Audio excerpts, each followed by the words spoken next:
right? The reasons of issues number 1 to 3 are interconnected and interlinked with each other, and hence, I have given my thoughts over the same conjointly, full stop. I have perused the suit, full stop.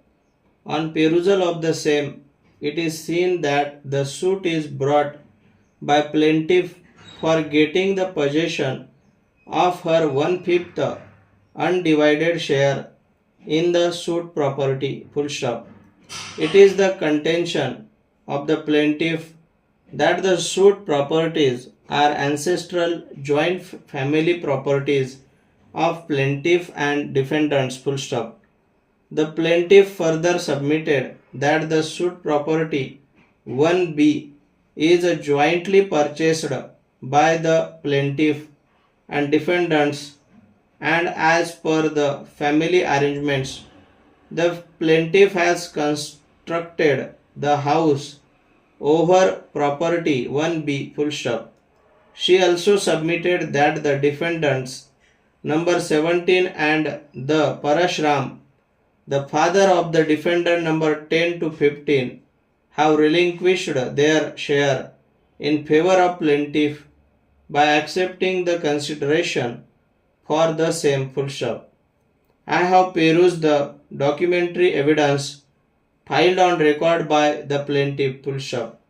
I also carefully examined the resistance statement made by the defendants wide their written statement bracket exhibit 33 full stop. It is seen that the defendants have specifically denied the theory of plaintiff that the defendant number 17 and father of the defendants number 10 to 15 have relinquished their right from the suit property 1B in favor of plaintiff by accepting the consideration amount from plaintiff, full stop.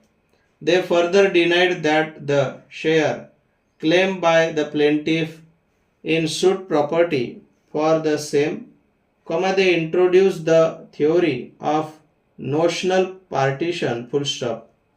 As per the their say, when the main ancestor Lakshman died in the year 1963, the partition is opened, and as per the position of Hindu Succession Act, the plaintiff is not entitled for the one-fifth share in the suit property, full stop.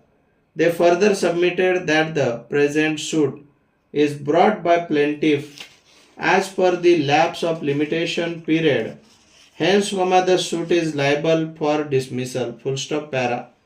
No doubt, the suit is for partition and the possession of the suit properties, full stop, but, at the same time, the plaintiff introduced the relinquishment of defendants number 17 and the father of the defendant number 10 to 15, full stop.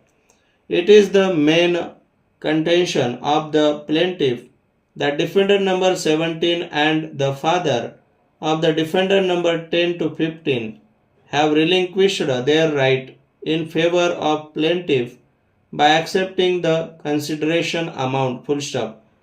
I have perused the documentary evidence for the same, full stop, but I found that except the oral words of plaintiff, there is no documentary evidence in this regard, full stop. When plaintiff introduced the relinquishment of defendant number 17 and the father of the defendant number 10 to 15 in her favor, it is the duty of the plaintiff to establish and prove the said fact by given proper documentary evidence, full stop.